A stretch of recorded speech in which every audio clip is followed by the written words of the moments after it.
আসসালামু আলাইকুম, কেমন আছেন সবাই? তো দেখতেই পাচ্ছেন এখানে একটা কাঁঠাল কাটা হচ্ছে। আপনাদের ভাইয়া ছুরি দিয়ে কাটার চেষ্টা করছে। কাঁঠালের সাথে রীতিমতো যুদ্ধ চলতেছে। তাই কাঁঠালটা দিয়ে হচ্ছে এঁচোড় রান্না করা হবে। তার জন্য এটাকে কেটে নেওয়া হচ্ছে।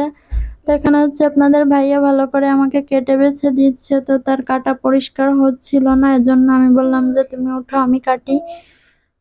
তো আপনাদের ভাইয়া অল্প একটু কেটে দিয়ে তারপরে হচ্ছে উঠে গেছে। তারপরে আমি এটাকে ভালো করে পরিষ্কার করে একটু কেটে নিয়েছি। আর কাঁঠালটায় তেমন কষ ছিল না, এজন্য আমার কাটতে অসুবিধা হয় নাই। তো এখানে হচ্ছে আমি এটা দিয়ে এঁচোড় রান্না করব, তার জন্য সিদ্ধ করে নিয়েছি। এরপরে কড়াইয়ে দিয়ে দিলাম তেল, তেলের ভিতর দিয়ে দিলাম পেঁয়াজ, এরপরে দিয়ে দিলাম এলাচ, দারচিনি, তেজপাতা সবকিছু দিয়ে ভালো করে পেঁয়াজটাকে ভেজে নিয়ে এবার বাটা মসলা, জিরা বাটা, রসুন বাটা, আদা বাটা এগুলো দিয়ে এবার দিয়ে দিলাম এর ভেতরে লবণ, হলুদ, গুঁড়া মরিচ পরিমাণ মতো দিয়ে মশলাটাকে ভালো করে কষিয়ে নেব।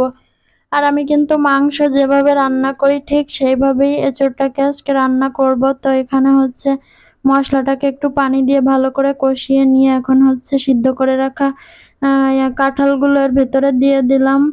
তো এভাবে ভালো করে মশলার সঙ্গে মিশিয়ে নেড়েচেড়ে নিয়ে তারপরে কিছুক্ষণ পরে হচ্ছে আমি এটাতে পানি দিয়ে দিব। তো এভাবে নেড়েচেড়ে ভালো করে কিছুক্ষণ কষিয়ে নিয়েছি। এখন হচ্ছে এর ভেতরে গরম পানি দিয়ে দিলাম, কারণ আমি কাঁঠালটাকে সিদ্ধ করে রেখেছিলাম, এজন্য গরম পানি দিলাম। আর গরম পানি দিলে রান্নাটাও তাড়াতাড়ি হয়ে যায়। তো এখানে হচ্ছে আমি কিছুক্ষণ পর ঢাকনা উঠিয়ে একটু ভালো করে নেড়েচেড়ে দিচ্ছিলাম যাতে নিচে লেগে না যায়। তো এখানে হচ্ছে আমার এঁচোড়টা রান্না হয়ে গেছে।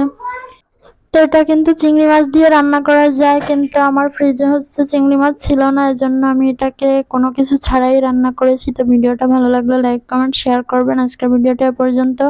সবাই ভালো থাকবেন, সুস্থ থাকবেন। আল্লাহ হাফেজ।